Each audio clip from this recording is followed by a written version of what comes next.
கட்டிப்பிடி வைத்தியத்தை தமிழ்நாட்டில் அறிமுகப்படுத்தினவர் அவரு. என்ன இந்து இயக்கங்கள் கணபதியை நம்புகிறது, நீங்கள் தளபதியை நம்புகிறீர்கள். இதானே பெரிய வித்தியாசம். தமிழ்நாடு ஒடுக்கப்படுகிறது என்பதற்கு என்ன அடையாளம்? இந்த தமிழ் மண்ணிலே இருந்து வரி வசூல் கிடைக்கிற அளவுக்கு இந்த மண்ணுக்கு திருப்பி வர வேண்டிய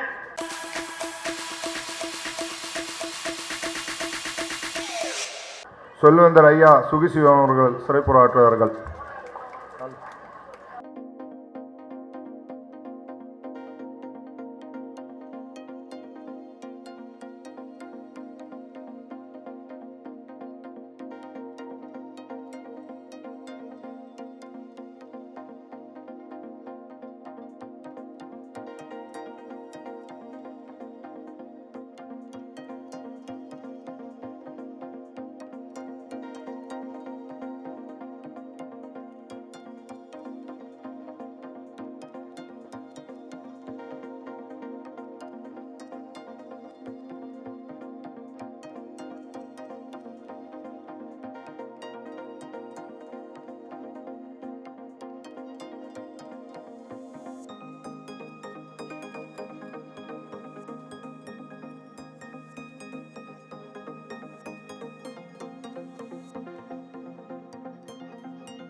பெருமதிப்பிற்குரிய டாக்டர் ஜெகத் ரட்சகன் அவர்களே, மிகுந்த பாராட்டுதலுக்குரிய உலக நாயகன் கமலஹாசன் அவர்களே,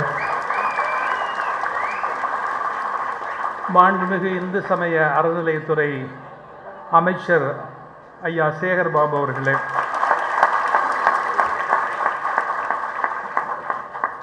இன்னும் நான் குறிப்பிட வேண்டிய பல்வேறு அரசியல் பெரியோர்கள், இலக்கிய பெரியோர்கள் எல்லோருக்கும் என்னுடைய பணிவன்பான வணக்கங்கள். ஒரு வரலாற்று சிறப்பு மிக்க ஒரு நிகழ்வு. மனிதநேய நாளாக மக்கள் முதல்வருடைய பிறந்த நாளை ஆண்டுதோறும் சிறப்பாக கொண்டாடி கொண்டிருக்கிற இந்த மரபிலே என்னை அடிப்படையிலே வேறு சமய இலக்கிய மேடைகளிலே இருக்கிற என்னை சகோதரர் சேகர் பாபு அவர்கள் அன்போடு அழைத்திருக்கார். அவர் இன்னும் ஒன்று தான் பண்ணலை, என் பேரை கருப்பு சிவப்பில் போடாமல் நல்ல வேலையா. அது எப்படின்னு கேட்டிங்கன்னா, கட்டாயமாக ஒருத்தர் நம்மளை உத்தரவு போட்டால் கோபம் வரும், ஆனால் மென்மையாக நம்மளை மடக்கிட்டா மறுக்க முடியாது. இது வாழ்க்கையில் இருக்கிற ஒரு பெரிய நுட்பம். ஒரு பழைய பாட்டு இருக்கு,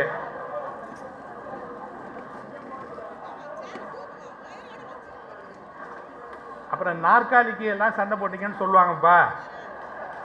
நாற்காலி முக்கியம் இல்லைன்னு நினச்சிக்கோங்க. ஒரு 2 நிமிஷம். ஒரு பழைய பாட்டு இருக்குது, கடப்பாறையை வச்சு நீங்கள் பாறையை தோண்டுனீங்கன்னா பாறை நகராதான், கடப்பாறையை வச்சு. ஆனால் வாழை மரத்தோட வேர் உள்ளே போன உடனே பாறை நகர்ந்துக்குமா. இது ஒரு பழைய பாட்டு. பாறைக்கு நிற்கு விடா பாறை, பாறைனா கடப்பாறை, பாறைக்கு நிற்கு விடா பாறை வாழை வேருக்கு நிற்கு விடும் அப்படின்னு ஒரு பாட்டு இருக்கு. அது மாதிரி எதையுமே அவர் கமாண்டாக சொல்லாமல் அன்பாக சொல்லியே எல்லா விஷயத்தையும் சாதிச்சிருவார் சேகர் பாபு அவர்கள். அவருடைய தனித்த ஒரு நட்பு. இங்கே மிக ஆழமாக பேசுவதற்கு நயவுரை நம்பி அவர்கள் ஆழ்வார் பாசுரங்களிலே நல்ல ஈடுபாடு உடைய அவர்கள் வந்திருக்கிறார்கள்.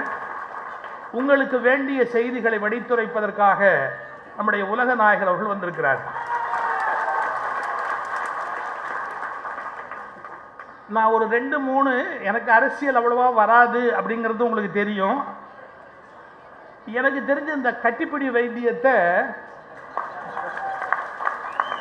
வைத்தியத்தை தமிழ்நாட்டில் அறிமுகப்படுத்தினவர் அவரு. ஆனா இவரை பின்பற்றி உலகம் முழுக்க நம்ம பிரதமர் இப்போ கட்டிப்பிடி வைத்தியம் தான் பண்ணிட்டு இருக்கிறார். எந்த உலக தலைவரை ட்ரம்பா இருக்கட்டும், நெட்டன்யாகுவா இருக்கட்டும், யாரா இருக்கட்டும், பட்டுன்னு கட்டி பிடிச்சிருவார். அதை ஆரம்பிச்சு, அதாவது தமிழ்நாடு எதை ஆரம்பிச்சு வச்சதோ அதை இந்தியா ஃபாலோ பண்ணும் அப்படிங்கிறதுக்கு இது ஒரு சரியான அடையாளம். இப்ப கொஞ்சம் சீரியஸான ஒரு விஷயத்துக்கு வர நீங்க பொறுமையா கேட்கணும். இந்திய வரலாற்றை நீங்க கூர்ந்து கவனிச்சீங்கன்னா, வட இந்தியாவுக்கும் தென் இந்தியாவுக்கும் இடையிலே சில இயல்பான முரண்பாடுகள் உண்டு. எல்லா மாநிலங்களும் அப்போ ஒரு கட்சிக்கு ஓட்டு போடுற போது தமிழ்நாடு மட்டும் வேற கட்சிக்கு ஓட்டு போடும். தொடர்ந்து நீங்க கவனிச்சா தெரியும். இது என்ன அப்படின்னு பல பேருக்கு புரியல. அங்க இருக்கிற சிந்தனை வேற, இங்க இருக்கிற சிந்தனை வேற. ஒரே ஒரு எக்ஸாம்பிள் சொல்றேன். மகாபாரத கதையில வர்ற கர்ணன் தமிழ்நாட்டில் பெரிய ஹீரோ, ஆனா வடநாட்டில் அயோக்கிய நம்பர் 1 கணக்குப்படி. மகாபாரத கதை கணக்குப்படி துஷ்ட சதுஷ்டர்கள் 4 பேர்ல ஒருத்தர். அந்த கர்ணனை அவங்க மதிக்கிறதே இல்லை. நமக்கு அவர் ஹீரோ, கர்ணன் மிகப்பெரிய ஹீரோ. என்ன அர்த்தம்னு சொன்னா, வடநாடு சொல்றது தமிழ்நாடு ஒத்துக்காது அப்படிங்கறத இன்னைக்கு நேற்றுக்கு இல்லை, என்னைக்கோ தொடங்கி வச்சாச்சு. இந்த வித்தியாசத்தை நீங்க கொஞ்சம் கூர்ந்து கவனிக்கணும். நெருக்கடி நிலைமை, நான் சொல்றது இப்போ ஒரு அரசியல் வரலாறு. நெருக்கடி நிலைமை அப்படின்னு ஒன்றை அம்மையார் இந்திரா காந்தி அவர்கள் இந்தியாவின் மீது திணித்தார்கள். அப்ப 2 இயக்கங்கள் நசுக்கப்பட்டன. நீங்க வரலாறு பொறுமையா பார்க்கணும். ஒன்று, வட இந்தியாவில் இருந்த மதம் சார்ந்த RSS இயக்கம் முடக்கப்பட்டது. அதே மாதிரி தென்னாட்டில் திராவிட இயக்கம் முடக்கப்பட்டது. நீங்க நல்லா கவனிக்கணும். அப்போது இருந்த அரசு 2 இயக்கங்கள், ஒன்று மதம் சார்ந்தது, இன்னொன்று இனம் சார்ந்தது. இந்த மதம் சார்ந்த இயக்கத்தையும் இனம் சார்ந்த இயக்கத்தையும் நெருக்கடி நிலையின் போது நசுக்கினார்கள்.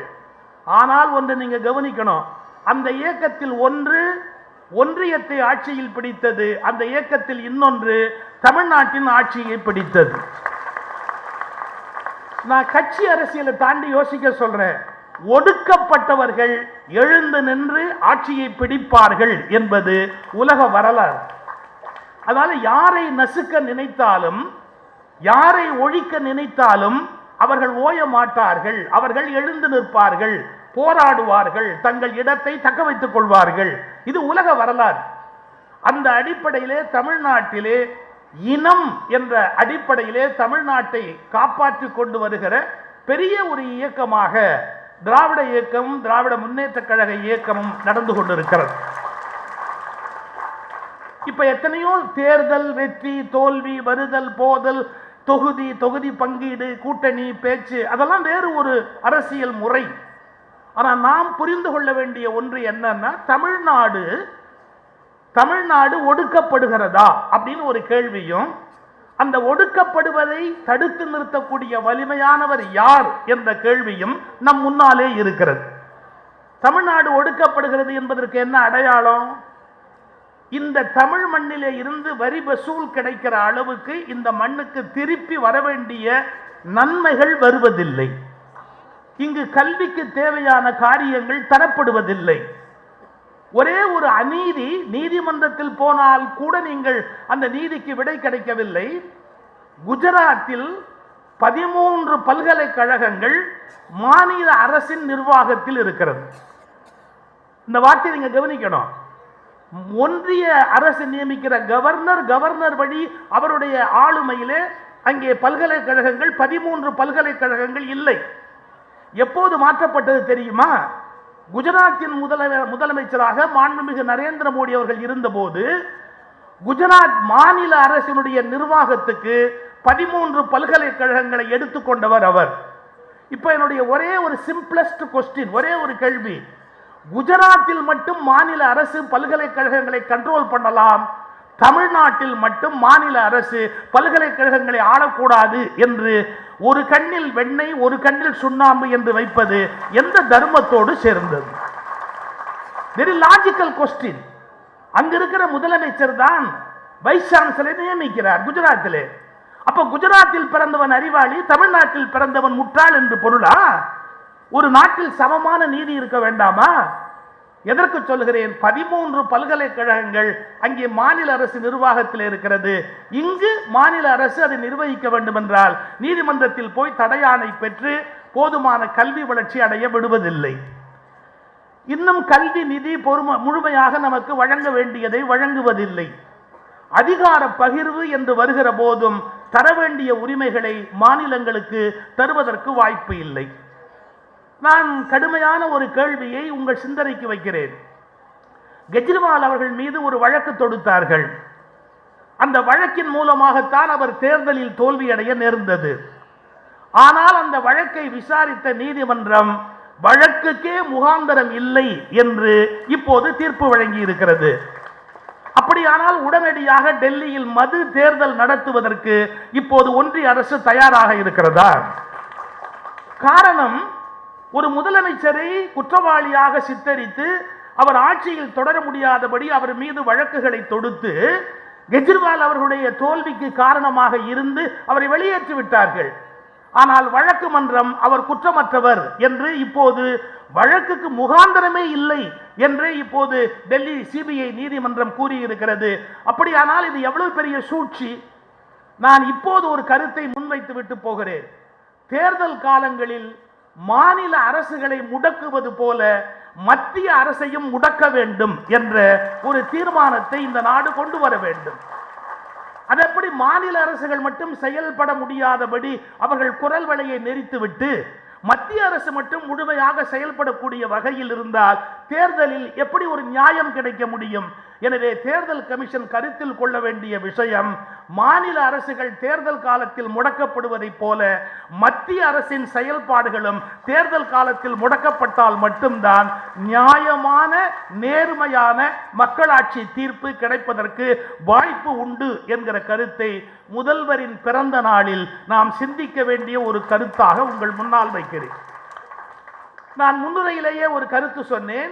திராவிட இயக்கமும் மதம் சார்ந்த RSS இயக்கமும் தடை செய்யப்பட்டு பிறகு அவர்கள் வீறு கொண்டு எழுந்து மத்தியிலும் மாநிலத்திலுமாக ஆட்சியை பிடித்தார்கள். இப்போது மீண்டும் என்ன சிக்கல் ஏற்பட்டு விட்டது என்றால், இருவரையும் நசுக்குகிறவர்கள் பலவீனமாகிவிட்டார்கள். இப்போது இருவரும் ஒருவரோடு ஒருவர் கொஞ்சம் சிக்கலாக மோத வேண்டிய சூழ்நிலை ஏற்பட்டிருக்கிறது. இந்த நேரத்தில் அவர்கள் வலிமையான ஒரு தளபதியை கையில் வைத்திருக்கிறார்கள் என்று சொன்னால், இந்த இனத்துக்காக போராடுகிறவர்களும் வலிமையான ஒரு தளபதியை கையில் வைத்துக் கொண்டிருந்தால் மட்டும்தான் இந்த போர் நியாயமானதாக இருக்க முடியும். என்ன இந்து இயக்கங்கள் கணபதியை நம்புகிறது, நீங்கள் தளபதியை நம்புகிறீர்கள். இதானே பெரிய வித்தியாசம். அதனால் அவருடைய பிறந்த நாள் அன்றைக்கு நான் வாழ்த்துவதற்கு ஒப்புக்கொள்கிறேன். இந்த இனத்தின் கம்பீரம் அழியாமல் இருப்பதற்கு இன்றைக்கு தமிழ்நாடு உங்களை நம்பி இருக்கிறது. எங்களுடைய கௌரவமும் மானமும் பெருமையும் இந்த தமிழ் மண்ணின் பெருமையும் காப்பாற்றப்படுவதற்கு நீங்கள் நீண்ட ஆயுளோடும் நிறைந்த உடல் நலத்தோடும் வாழ வேண்டும் என்ற பிரார்த்தனையை இந்த நேரத்தில் வெளிப்படுவதற்கு நான் மகிழ்ச்சியோடு இந்த இடத்தில் நாம் கூடியிருக்கிறோம். ஒரு 2 செய்தியை நான் சொல்லிவிட்டு நான் விட்டு அந்த மேடையை, ஏன்னா அவங்க நிறைய பேர் பேச வேண்டியிருக்கு. ஒரே ஒரு விஷயம், நம்முடைய முதல்வருடைய அணுகுமுறை எவ்வளவு நுட்பமானதுன்னு நீங்க பார்க்கணும். அதாவது பழமையாக வருகிற மரபுகளில் அப்படியே அதை கையாளுவது என்பது அவர்கிட்ட கிடையாது. அதுக்காக கம்ப்ளீட்டா மாறி போய் டீவியேஷன் எங்கேயோ மாறி போறது கிடையாது. ஒரே வார்த்தையில் சொல்றதா இருந்தால் அதை பெரியார் திடல தான் சொல்லணும். நம்முடைய முதல்வர் எப்படின்னா, பிள்ளையாரையும் உடைக்க மாட்டார், பிள்ளையாருக்கு தேங்காயும் உடைக்க மாட்டார். எதுக்கு இது ரெண்டையும்? அதே மாதிரி பிள்ளையாரை வச்சு அடுத்தவன் மண்டையையும் உடைக்க மாட்டார். நம்ம அதையும் சேர்த்தானே யோசிக்கணும். அவரை பொறுத்தளவில் எப்படின்னா, இது காலம் மாறுகிறது. இது போன்ற விஷயங்களில் அதிகம் கவனம் செலுத்தி கொண்டு நாம் இருப்பது நல்லதல்ல. ஸ்கீம்ஸ், ஏழை மாணவர்கள் படிப்பதற்கு என்ன வழி, பெண்கள் முன்னுக்கு வருவதற்கு என்ன வழி, எப்படிப்பட்ட பொருளாதார திட்டங்களை போட்டால் விவசாயிகள் மேலே வர முடியும், விலைவாசி எப்படி குறைக்க முடியும் என்று ஆட்சியிலும் நிர்வாகத்திலும் சரியான திட்டமிடுதல் மூலமாக தமிழ்நாட்டை இந்தியாவின் தலை சிறந்த மாநிலமாக மாற்றுவது என்பதை கடந்த 5 ஆண்டுகளாக அவர் ஒரு கவனத்தோடு செய்து வந்தார். அதாவது எத்தனையோ மற்றவர்கள் மனது வைத்திருந்தால் யாரை வேண்டுமானாலும் கைது செய்வார்கள். ஆனால் அவர் அணுகுமுறை வித்தியாசமானது. யாரோடும் பகை கொள்ளலன் என்ற பின் போர் ஒடுங்கும் புகழ் ஒடுங்காது என்று கம்பராமாயணத்திலே ஒரு வரி வருகிறது. யாரோடும் பகை கொள்ளலன் என்ற பின் போர் ஒடுங்கும் புகழ் ஒடுங்காது என்ற அந்த வார்த்தைக்கு அடையாளமாக யாரோடும் பகை கொள்ளாமல் போர் ஒடுங்கி இன்றைக்கு புகழ் விரிந்து வாழக்கூடிய தன்மையை நம்முடைய முதல்வர் அவர்கள் பின்பற்றி கொண்டு வருகிறார். இதை நாம் முதலில் நன்றாக புரிந்து கொள்ள வேண்டும். சமூகத்தை எப்படி மேலே கொண்டு வர வேண்டும் என்பதை அவர்கள் ஒவ்வொரு திட்டத்திலும் நிறைய இந்திய ஆட்சித்துறை அதிகாரிகளோடு கலந்து, சமூக மாற்றங்களில் அக்கறை உள்ளவர்களோடு கடந்து, த கன்ஸ்ட்ரக்டிவ் அப்ரோச், எப்படி தமிழ்நாட்டை கட்டமைத்து மேலே கொண்டு வர முடியும் என்கின்ற திட்டமிடுதல், அதன் மூலம் வெற்றி பெறுதல் என்கிற அந்த நூல் இழையை மிகச்சரியாக அவர்கள் பின்பற்றி கொண்டு வருகிறார்கள். எனவே இந்த நல்ல நேரத்தில் அவர்கள் இந்த இனத்துக்கான ஒரு பாதுகாவலராக, இன்றைக்கு இந்த இனத்தின் பெரிய தலைவராக, முத்தமிழ் அறிஞரின் புதல்வர் முந்து தமிழ்நாட்டின் முதல்வர், முத்தமிழ் அறிஞரின் புதல்வர் முந்து தமிழ்நாட்டின் முதல்வர். அது மட்டுமல்ல, இன்றைக்கு இந்தியாவில் இருக்கிற எல்லா மாநிலங்களுமே மாநிலங்கள் நசுக்கப்படக்கூடாது என்ற உண்மையை இன்றைக்கு எடுத்து சொல்லுவதற்கான ஒரு தனி தலைவராக விளங்குகின்றவர்கள் நம்முடைய மாண்புமிகு முதல்வர் அவர்கள். ஏன் ஒவ்வொரு மாநிலத்திலும் இருக்கிற எல்லா மாநில தலைவர்களையும் அப்படியே அமுக்கி வச்சுட்டா, மாநிலங்கள் முன்னேறாம இருந்தா அது நாட்டினுடைய வளர்ச்சியா இருக்க முடியுமா? எனவே மாநிலங்களுக்கு உரிய உரிமையை கடைசியா கூட இப்போ சட்டமன்றத்தில் அந்த தீர்மானத்தை நிறைவேற்றுகிற போது மாநிலங்களுடைய உரிமைகள் பாதுகாக்கப்பட வேண்டும் என்பதைத்தான் அவர்கள் ஆழமாக முன்வைத்தார்கள். இது மிகப்பெரிய செய்தி. மாநிலங்களை பலவீனப்படுத்திவிட்டு ஒன்றியம் வலிமை அடைவதன் மூலம் ஒரு நாடு வெற்றி பெற முடியாது. சார், இந்தியாவோட மேப் எடுத்து பாருங்க. அவுரங்கசீப் ஆட்சி காலம், அக்பர் ஆட்சி காலம், மேப்ல பார்த்தா பெரிய இடத்த பல பேர் பிடிச்சிருப்பாங்க. எங்க காணாம போயிட்டாங்க? ஒரு காலத்துல எல்லாம் எப்படி காணாம போச்சு? நிறைய இடத்தை பிடிப்பது என்பது ஒரு ஆட்சியின் நோக்கம் அல்ல. நிறைய பிடித்த இடத்தை வளமாக வைத்திருப்பது என்பதுதான் சரியான ஒரு ஆட்சி முறையாக இருக்க முடியும். அவர்கள் கிடைத்த அந்த இடத்தை எப்படி சரியாக வைத்திருக்க வேண்டும் என்ற செய்தியை முன்வைத்திருக்கிறார்கள். இதை மனதில் கொண்டு இப்போது இருக்கிற சிக்கலான சூழ்நிலையில் அவர்களுடைய தலைமை நமக்கு மிகவும் அவசியமான ஒன்று, ஒருபோதும் மாற்ற முடியாத ஒன்று. நீங்கள் மகிழ்ச்சி அடைவதற்காக நிறைவாக ஒன்று சொல்லி முடிக்கிறேன். நீங்கள் திரைத்துறையிலே மிகப்பெரிய வல்லமை பெற்று ஒரு உலக நடிகர்கள் சாதனையெல்லாம் கடந்து நிற்கக்கூடிய மிகப்பெரிய கலை. அவருடைய மிக இளமையான வயதில் எனக்கு தெரியும், என்னுடைய அண்ணனும் அவரும் நல்ல நண்பர். எங்களுடைய மயிலாப்பூர் இல்லத்துக்கு அப்போது அவர்கள் வந்திருக்கிறார்கள். பாலச்சந்தருடைய படத்திலே நடித்து கொண்டிருந்த காலத்திலே அவருடைய பிரம்மாண்டமான வளர்ச்சியை கண்டு நான் ஆச்சரியப்படுகிறேன், அவர்களை வாழ்த்துகிறேன். ஆனால் இப்போ ஒரு சிக்கலான விஷயம் சொல்ல போறேன். அவரை விட பெரிய நடிகர் யாருன்னா நம்ம பாரத பிரதமர் தான்.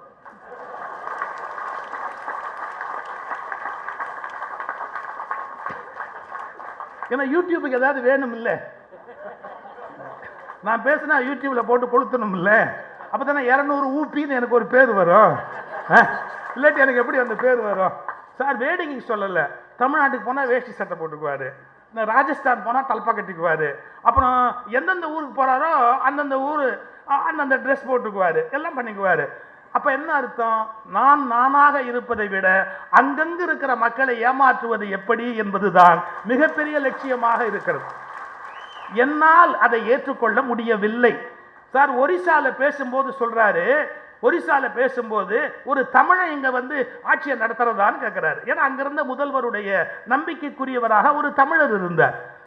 அவரை மையப்படுத்தி தமிழர்களுக்கு இங்க என்ன வேலைன்னு கேட்கிறார். பீகார்ல போற போது பீகார் மக்கள் கொடுமைப்படுத்தப்படுகிறார்கள் அப்படின்னு சொல்றாரு. கொஞ்சம் யோசிச்சு பாருங்க. தமிழை பத்தி பேசுறேன்னு மலேசியால போய் தமிழை பத்தி பேசுறாரு. ஏன் மலேசியால போய் பேசுறீங்க? செக்கோஸ்லோவேக்கியால போய் பேசுங்க, அமெரிக்கால போய் பேசுங்க. மலேசியால தமிழன் இருக்குன்னா அந்த தமிழனை கவர் பண்ணுங்கிறதுக்காக அங்க போய் தமிழனை பத்தி பேசுறது. அதனால நான் இன்னைக்கு அவருக்கு என்ன சொல்றேன்னா, நீங்க தான் பெரிய நடிகர் அப்படிங்கிற நினைப்பை விட எங்க பாரத பிரதமர் தான் மிகப்பெரிய நடிகர். அவர் நடிக்கிற மாதிரி எவனுமே இனிமேல் நடிக்க முடியாது. இதுதான் என்னுடைய ஃபைனல் அந்த தரப்போற செய்தி. இவர்களுக்கெல்லாம் இந்த நேரத்தில் சவாலாக ஓரணியில் தமிழ்நாடு என்று எடுத்து நிறுத்தக்கூடிய ஒப்பற்ற பெருமையோடு நம்முடைய முதல்வர் வாழுகிறார்.